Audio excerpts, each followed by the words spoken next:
अस्सलाम वालेकुम दोस्तों, कैसे मिजाज हैं आप लोगों के। उम्मीद करता हूँ आप लोग खैरियत से होंगे। मेरा नाम है ज़ीशान और आप देख रहे हैं टेक्निकल ज़ीशान यूट्यूब चैनल। दोस्तों, आज की इस वीडियो में आपको सिखाने वाला हूँ कि सोल्डरिंग आयरन के बारे में ऐसी मालूमात जिनको आप फॉलो करते हुए आप सोल्डरिंग आयरन को एक लंबे अरसे तक आप उसको इस्तेमाल कर सकते हैं। सबसे पहले तो आप लोगों के लिए समझना ज़रूरी है कि हमारे पास जो सोल्डरिंग आयरन होता है उसमें कौन कौन से पार्ट्स लगे होते हैं, उनका क्या नाम होता है और हर एक पार्ट्स का क्या काम होता है। तो देखें, सबसे पहले तो आपको बताऊंगा ये जो मेरे पास सोल्डरिंग आयरन है ये है 60 वाट का। ठीक है, पिछली वीडियो में मैंने आपको बताया था कि जो वाट होते हैं वो क्या चीज़ होती है, यानी कि वो किसी भी चीज़ की पावर होती है। तो अभी हमारे जो सोल्डरिंग आयरन है ये है 60 वाट का। अब इसमें शुरू में ये जो एरिया है, तो ये जो है इसका एक हाथ जो है प्लास्टिक से बना हुआ मटेरियल का है। ये हीट प्रूफ होता है। उसके बाद इसके आगे लगा हुआ कुछ इस तरह का जो है ना पाइप का एक तैयार करदा टुकड़ा होता है। तो यहाँ पे इसके होल बने होते हैं इसकी सकिंग के लिए। तो इसके अंदर जो है ना इस तरह का कुछ एक एलिमेंट जो है वो फिट हो जाता है। एलिमेंट के बाद जो है ना बाद में इसके साथ एक इस तरह का एक टिप है, ये बिट आप बोल सकते हैं। तो ये इसके आगे लगता है। तो जब ये जो हमारा एलिमेंट है ये हीट होता है तो उसके साथ हमारी ये जो बिट है ये भी हीट होती है। जो हमारा एलिमेंट होता है उसके साथ इस तरह के दो वायर जो हमारे पास ये जो इसका 220 इनपुट का वायर है, ये दो वायरों के साथ डायरेक्ट कनेक्ट हो जाता है। और जब हम इसको 220 इनपुट में लगाते हैं तो हमारा जो सोल्डरिंग आयरन है ये ऑन हो जाता है और काम करना जो है ये शुरू कर देता है। अब बात ये आती है कि दोस्तों कि हमारा जो सोल्डरिंग आयरन है ये जल्दी ख़राब क्यों हो जाता है। यानी कि आप लोगों ने देखा होगा कि आपको जो सोल्डरिंग आयरन है वो बाज़-औक़ात हीट होना छोड़ देता है, या बाज़-औक़ात ऐसा होता है कि वो हीट तो हो रहा होता है लेकिन उसकी जो बिट है वो काम करना छोड़ देती है। यानी इसकी जो बिट होती है वो ब्लैक हो जाती है, इसके ऊपर एक जो है तह सी जम जाती है ब्लैक कार्बन की। तो ये सब जो वजूहात हैं ये किस वजह से आती हैं, तो आज की इस वीडियो में मैं सिर्फ आपको यही बताने वाला हूँ। इसके हवाले से आपको ऐसी टिप्स दूंगा कि इंशाल्लाह आप उनको फॉलो करते हुए आप अपने एक सोल्डरिंग आयरन को एक लंबे अरसे तक आप उसको इस्तेमाल कर सकते हैं। तो देखिए दोस्तों, आप लोगों का इलेक्ट्रिकल या इलेक्ट्रॉनिक्स वर्कशॉप में आप लोगों का जाना हुआ हो तो वहाँ पे आप लोगों ने देखा होगा कि जो सोल्डरिंग आयरन है वो कितने अच्छे तरीके से काम कर रहे होते हैं।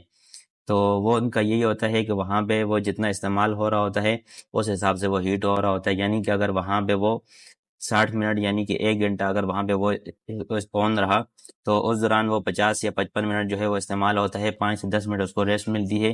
तो उस दौरान वो जितना जो है हीट होता है उस हिसाब से उसके जो टेम्परेचर है वो मेंटेन रहता है, यानी कि उतना वो इस्तेमाल हो रहा होता है।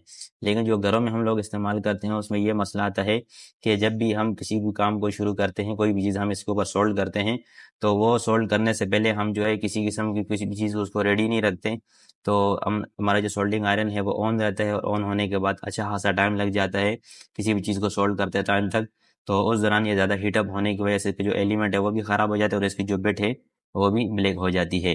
तो दोस्तों, सबसे पहले तो आपने ये करना है कि आपने हर चीज़ को रेडी रखना है और उसके बाद जो है अपना सोल्डरिंग आयरन ऑन रखना है और अपना काम करके सबसे पहले आपने सोल्डरिंग आयरन को जो है वो ऑफ करना है। उसके बाद जो है ना अपनी जो भी चीज़ है उसकी फिटिंग करनी है, जो भी करना है वो आपने उसके बाद करना है।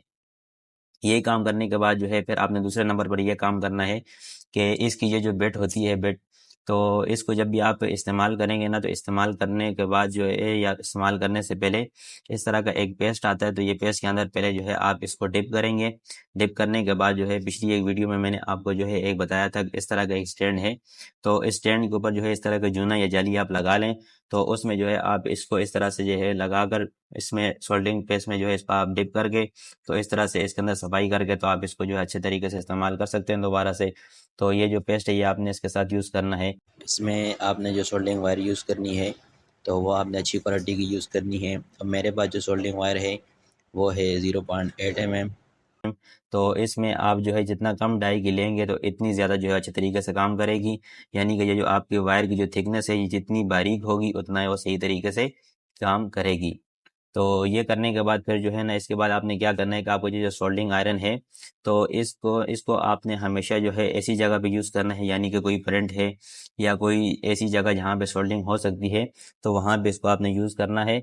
तो ये देखें कि मेरे पास ये जो वायर है अब यहाँ पे इसका ये जो कॉपर वाला जो एरिया है तो यहाँ पे आपने इसको सोल्डरिंग करनी है। आपने कोशिश करनी है कि ये जो इसके ऊपर इंसुलेशन है तो इंसुलेशन के ऊपर जो है आपका जो सोल्डरिंग आयरन है ये टच नहीं होना चाहिए। यानी इसकी जो बिट है तो इस बिट के साथ जो है ना ये एरिया इसके साथ नहीं टकराना चाहिए। आपकी जो सोल्डरिंग है वो सिर्फ इस एरिया में होनी चाहिए। तो जितना आप जो है इसको प्लास्टिक में जो है ना लगने से बचाएंगे इतना जो है आपका जो ये जो बिट है इसके ऊपर कार्बन नहीं आएगा और ये अच्छे तरीके से काम करेगी। तो ये आपने जो है ना इस काम का ज़्यादा ख्याल करना है। बाकी इसके अलावा और भी किसी किस्म की किसी भी प्लास्टिक में आपने इसको यूज़ नहीं करना है, ऐसी जगह में यूज़ करना है जहाँ पे ये अच्छी तरीके से सोल्ड हो सकता हो। तो दोस्तों ये चंद ऐसी टिप्स हैं जिनको आप इस्तेमाल करते हुए आप अपने सोल्डिंग आयरन को जो है अच्छे तरीके से आप जो है उसको यूज़ कर सकते हैं, यानी कि उसको आप जो है अच्छे तरीके से लंबे अरसे तक आप उसको इस्तेमाल में ले सकते हैं। तो इंशाल्लाह जो है अगली वीडियो में मैं आप लोगों को बताऊंगा, उसमें आप लोगों के लिए एक ऐसा बोर्ड बना के लेके आऊँगा जिसमें इसका जो टेम्परेचर है तो वो टेम्परेचर मेंटेन रखने के लिए एक बोर्ड बनाऊंगा। तो कम से कम खर्च में वो बोर्ड बनेगा, इंशाल्लाह आप लोगों ने वो वाली वीडियो ज़रूर देखनी है। तो इंशाल्लाह मिलते हैं नेक्स्ट किसी इंटरेस्टिंग वीडियो में, तब तक के लिए अपना बहुत सारा ख्याल रखिएगा। अल्लाह हाफिज़।